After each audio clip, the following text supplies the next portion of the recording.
And after today's sentencing, Ashley Wallace and her sister spent a few minutes with our Dan Cummings. Dan tells us with the stress of the trial over, Ashley pulled herself together to talk about the mother she never really knew and the fresh start she's ready for. A husband was found dead inside his own home. A handwritten note rested nearby. A bottle of alcohol sat on the table, and everything about the scene appeared to point in one direction. To the people standing inside that quiet New York house, it looked like a heartbreaking suicide. A man overwhelmed by guilt had supposedly chosen to end his own life. The explanation seemed simple. The evidence appeared to support it. But before detectives closed the file, one investigator noticed something that refused to make sense. The words on the note sounded strangely unnatural. The medical findings raised even more questions, and the deeper they looked, the more they realized that someone had worked very hard to make this death look exactly the way they found it. That single moment of doubt would eventually uncover one of the most disturbing murder cases in New York history, exposing years of deception, poisoned drinks, forged documents, and a woman the media would later call the Black Widow. Before we uncover how detectives slowly untangled this web of lies, I have one quick favor to ask. More than 90% of the people watching these videos still haven't subscribed to the channel. If you enjoy detailed true crime stories based on real investigations, please take a second to subscribe, leave a like, and tell me in the comments which city you're watching from. I read as many comments as I can, and they often help me discover cases from your area that deserve to be covered in future videos. Now let's go back to where this investigation truly began. The story takes us to Onondaga County, New York, during the summer of 2005. To neighbors, David Castor appeared to be an ordinary hardworking man. He owned an air conditioning business and had built a reputation for taking pride in his work. Friends described him as dependable and easy to get along with. He wasn't known for getting into serious trouble or living a reckless lifestyle. After marrying Stacy Castor, the couple settled into what many believed was a normal married life. From the outside, there was little reason to think anything was wrong. No one imagined that before the year was over, detectives would begin questioning whether David's death had been carefully planned. On August 22, concern began spreading among family members after David failed to answer repeated phone calls. According to investigators, Stacy said she hadn't been able to reach her husband and believed something was wrong. As relatives gathered at the home, they made a discovery that would immediately change everyone's lives. David Castor was dead. Inside the bedroom, investigators found his body along with what appeared to be a handwritten suicide note. Nearby were an alcohol bottle and a drinking glass containing green-colored liquid. At first glance, the scene looked convincing. The note claimed David had been responsible for another death years earlier and said he could no longer live with the guilt. If the letter was genuine, the case seemed almost finished before it had truly begun. Police secured the home while crime scene investigators photographed every room. Every object was documented. Every fingerprint was collected. Every possible piece of evidence was carefully preserved. As David's body was transported for examination, detectives began interviewing the people closest to him. Stacy explained that her husband had been emotionally overwhelmed. She described him as drinking heavily in the days leading up to his death. Combined with the letter left behind, her account seemed to support the theory that David had taken his own life. But homicide investigators are trained to question even the most convincing scenes. They know that sometimes a crime scene tells the story someone wants police to believe. The medical examiner soon delivered findings that completely changed the direction of the investigation. Laboratory testing revealed that David had not simply died after consuming alcohol. His body contained ethylene glycol, better known as antifreeze. To most people, antifreeze is just another automotive product used to keep engines from freezing or overheating. Few realize how deadly it becomes once swallowed. Inside the human body, it breaks down into toxic compounds that attack vital organs. Victims often experience nausea, confusion, severe abdominal pain, and eventually kidney failure. Without immediate treatment, the poisoning can be fatal. The discovery forced investigators to ask a completely different question. Had David intentionally consumed antifreeze? Or had someone secretly mixed it into something he was drinking? That difference would determine whether detectives were investigating a suicide or a murder. The crime scene suddenly became much more important. Investigators returned to the house with fresh eyes. The drinking glass found near David's body was collected for forensic testing.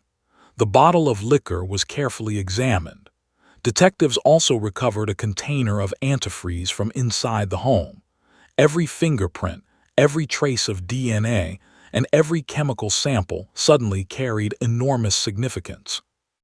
Meanwhile, investigators spoke with David's friends, relatives, and coworkers. The picture they described didn't fully match the one suggested by the suicide note. Several people said David had been making plans for work. Others described him as focused on his business and everyday responsibilities. While no investigator could completely rule out hidden emotional struggles, nothing immediately suggested he had been preparing to take his own life. Then detectives looked more closely at the letter itself. Certain phrases felt unusual. The wording seemed inconsistent with the way David normally communicated. Experienced investigators know that forged documents often reveal themselves through small details. Sentence structure, vocabulary, misspellings, even the way a person naturally expresses emotion can become evidence. Instead of accepting the note at face value, detectives decided it needed much closer examination. As forensic specialists continued processing evidence, financial investigators quietly began reviewing another part of David's life: his insurance policies. Whenever an unexpected death occurs, especially one involving possible suicide or homicide, detectives routinely examine financial records. It doesn't automatically suggest criminal behavior. It simply helps investigators understand whether anyone stood to benefit financially from the victim's death. In David's case, those records revealed that significant insurance money could become available after his death. Standing alone, that information proved nothing. Thousands of families rely on life insurance every year. But combined with an unusual poisoning, a questionable suicide note, and growing inconsistencies in witness statements, investigators believed every possibility had to remain open. As laboratory reports continued arriving, another important piece of evidence emerged. Testing on the drinking glass recovered from the bedroom showed Stacy Castor's fingerprints. That fact alone wasn't necessarily suspicious. She lived in the home. Her fingerprints could naturally appear on household items. But detectives weren't interested in single pieces of evidence. They were looking for patterns. And slowly, those patterns were beginning to form. The investigation now focused on reconstructing David's final hours. Who had seen him last? Who prepared his drinks? Who was inside the house? Who benefited if investigators accepted the suicide story without asking more questions? Each answer generated another question. Then investigators uncovered something from Stacy's past that none of them had expected. It wasn't connected to David's death. At least not at first. Years before marrying David, Stacy had been married to another man named Michael Wallace. His death had also been considered natural. His body had never been treated as the victim of a homicide. The case had been closed. But as detectives reviewed the circumstances surrounding Michael's death, similarities began appearing that were impossible to ignore. One dead husband could be explained as tragedy. Two husbands dying under unusual circumstances demanded a much closer look. And before long, investigators would make a decision that transformed the entire case. They would reopen a death that everyone believed had already been buried forever. Detectives now found themselves asking a question they never expected to ask when David Castor's case first landed on their desks. What if this wasn't the first suspicious death connected to Stacy Castor? Michael Wallace, Stacy's first husband, had died in January 2000 after suffering what was believed to be a sudden illness. At the time, his death did not trigger a homicide investigation. According to the medical findings available then, there was no immediate reason for detectives to suspect foul play. His death was accepted, the case was closed, and life moved on. For years, no one questioned that conclusion. Now everything had changed. As investigators compared the circumstances surrounding both husbands, similarities began to emerge. Both men had become seriously ill before dying. Both deaths had initially appeared to have reasonable explanations. And in David's case, detectives already knew antifreeze poisoning had been involved.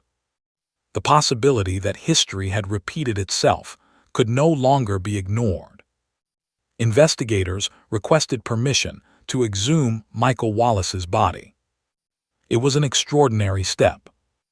Exhumations are not carried out simply because detectives have a theory. They require legal approval and a belief that new forensic testing could reveal evidence missed years earlier.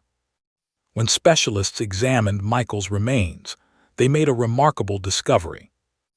Medical experts found evidence consistent with ethylene glycol poisoning. Crystal deposits associated with antifreeze poisoning had been preserved within his body, strongly suggesting that Michael had not died from natural causes after all. Suddenly, David's death no longer looked like an isolated incident. Detectives were potentially looking at a pattern. As the investigation expanded, they began reconstructing Stacy's financial history. Insurance records became increasingly important. Prosecutors would later argue that Stacy had benefited financially following the deaths of both husbands. Detectives carefully reviewed insurance payments, estate documents, bank records, and property transfers, searching for evidence of financial motive. Money alone could never prove murder. But when combined with forensic evidence, witness interviews, and inconsistencies in a suspect's statements, it could help explain why someone might commit such a crime. While financial investigators worked through thousands of documents, forensic experts continued examining David's home. One item attracted particular attention. A turkey baster recovered during the investigation contained traces linked to antifreeze. Testing also connected it to David through DNA evidence. According to prosecutors, this became another significant piece of physical evidence, supporting their theory that the poison had been administered rather than consumed accidentally. Investigators also subjected the alleged suicide note to extensive examination. Handwriting experts compared known samples of David's writing with the letter found beside his body. Document analysts studied spelling, sentence structure, and writing habits. The more they looked, the less convinced they became that David had written the note voluntarily. Detectives also examined computers used inside the home. Their digital investigation focused on documents, typing activity, and files that could reveal when the note had actually been created. Modern homicide investigations rarely depend on one dramatic piece of evidence. Instead, they rely on dozens of smaller facts that gradually begin fitting together. Each laboratory result, each witness interview, each forensic report, each digital record. Together they started telling a very different story. As detectives continued speaking with friends and relatives, another important detail surfaced. David had never spoken about causing Michael Wallace's death. yet the supposed suicide letter claimed responsibility for it. Investigators found that difficult to accept. If David had supposedly been carrying such overwhelming guilt for years, why had no one close to him ever heard even a hint of it? The confession appeared to solve two mysteries at once. It explained David's own death, and it blamed Michael's death on David instead of raising suspicion toward Stacy. To experienced investigators, that seemed almost too convenient. Rather than eliminating Stacy as a suspect, the letter increasingly pointed detectives back toward her.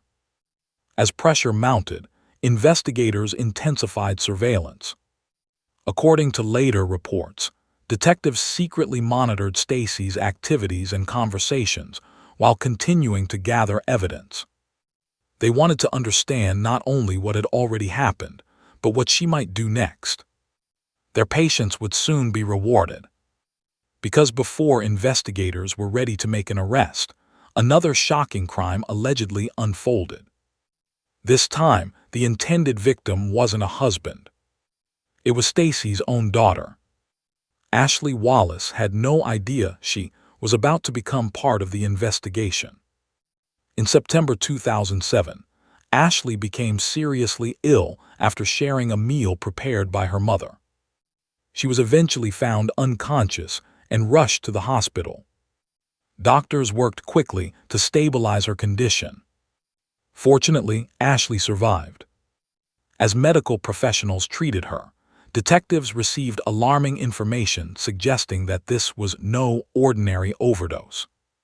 While Ashley fought for her life, investigators made another disturbing discovery inside Stacy's home. They found a typed letter. According to prosecutors, the document had been prepared to look like Ashley's confession. The letter claimed that Ashley had killed both Michael Wallace and David Castor. It attempted to explain the deaths, accept responsibility, and clear Stacy of any involvement.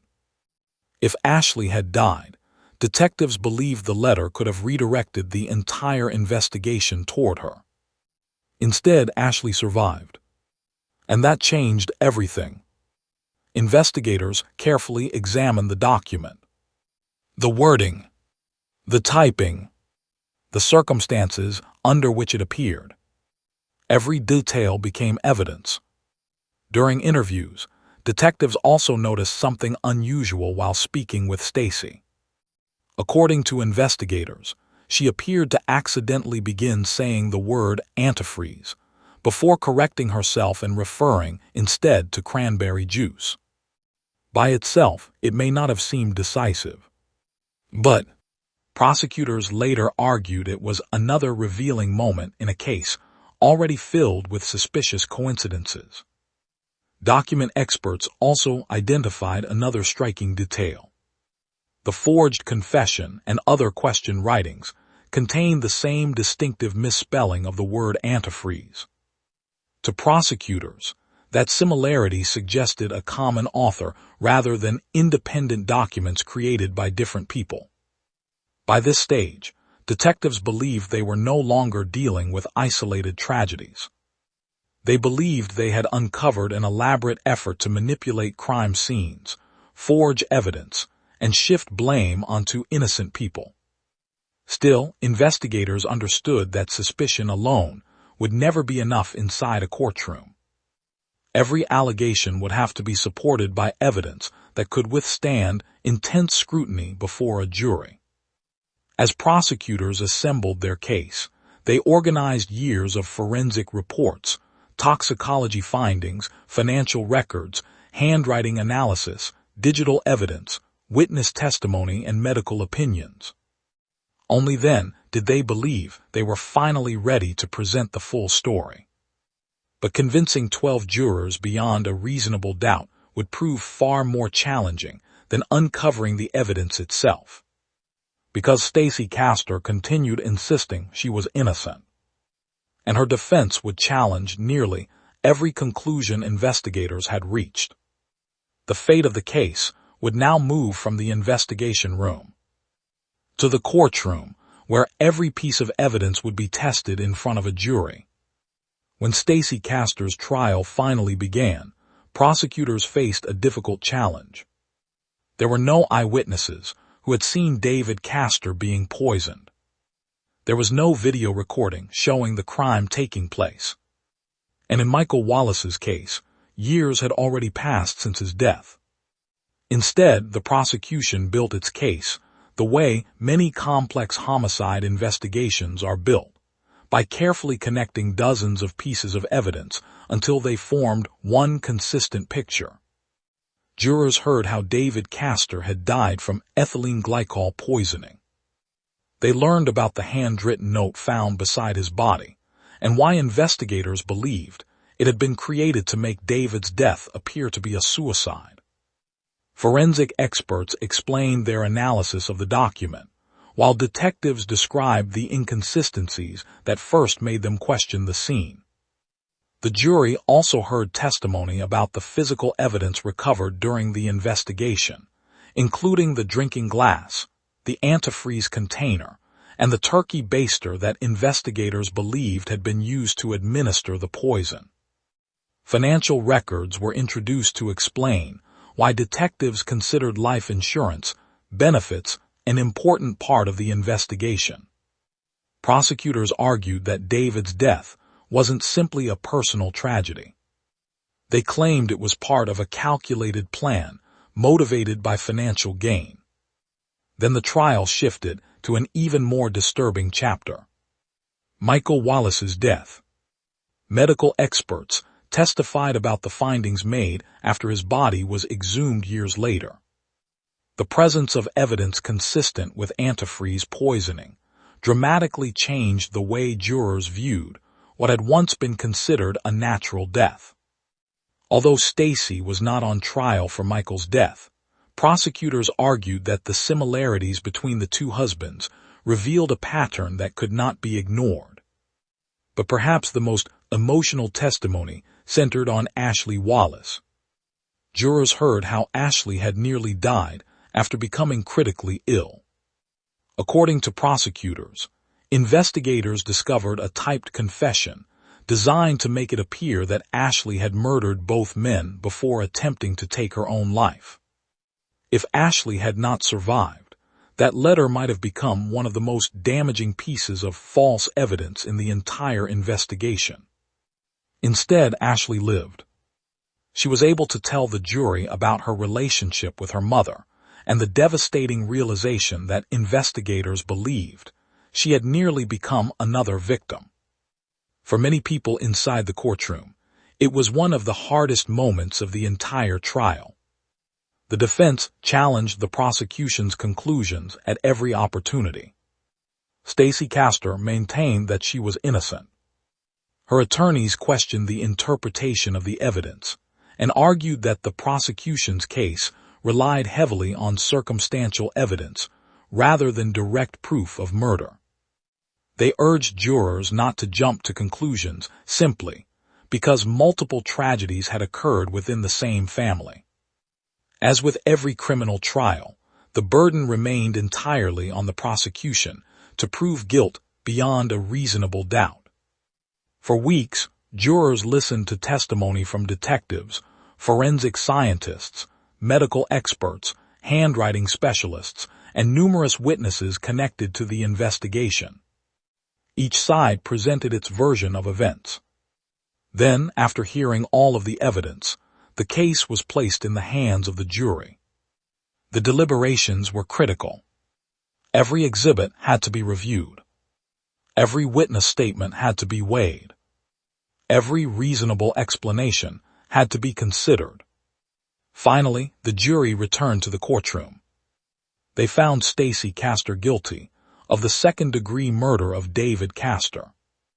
They also convicted her of the attempted murder of her daughter, Ashley Wallace. In addition, she was found guilty of forging David's will. The verdict marked the end of years of investigation and courtroom proceedings. Stacy Castor was sentenced to a lengthy prison term that effectively ensured she would spend the rest of her life behind bars. Although Michael Wallace's death had become a major part of the investigation and trial, Stacy, was never separately tried for his killing because of the legal circumstances surrounding the case. Even so, investigators remained convinced that the evidence connected both husbands' deaths. Stacy herself never accepted responsibility. She continued maintaining her innocence after the verdict and throughout her years in prison. In 2016, Stacy Castor died while serving her sentence at the Bedford Hills Correctional Facility in New York. Her death closed the final chapter of her life, but it did not erase the questions that had haunted her family for years. For Ashley Wallace, the emotional impact lasted far beyond the courtroom. She had not only lost her father and stepfather, but had also learned that investigators believed someone she trusted most had tried to frame her for both deaths. It was a betrayal almost impossible to comprehend. The case also became a powerful reminder of why investigators refuse to accept appearances at face value. When David Castor was first discovered, nearly everything pointed toward suicide. A handwritten note. Alcohol nearby. A seemingly believable explanation. Had detectives accepted that scene without asking difficult questions, the truth might never have been uncovered. Instead, they examined the toxicology reports. They questioned the inconsistencies. They revisited old evidence. They followed financial records. They relied on forensic science. And step by step, those pieces revealed a story very different from the one someone had carefully tried to create. Because sometimes the most dangerous crimes are not committed through violence that everyone can see. Sometimes they begin with quiet conversations, ordinary meals, trusted relationships, and decisions made behind closed doors. By the time the truth finally emerges, years may have passed, evidence may have faded, and memories may have changed. But as this investigation demonstrated, carefully preserved forensic evidence, determined detectives, and relentless investigative work can still uncover what someone believed would remain hidden forever. The victims in this case never had the opportunity to tell their own stories. The evidence spoke for them instead. And in the end, that evidence was enough to convince a jury that what first appeared to be a tragic suicide was, according to the verdict, a carefully orchestrated murder. If you found this case informative and want to hear more real true crime stories based on official investigations and court proceedings, don't forget to subscribe to the channel, leave a like, and let me know in the comments which city you're watching from. Thank you for watching, and I'll see you in the next true crime story.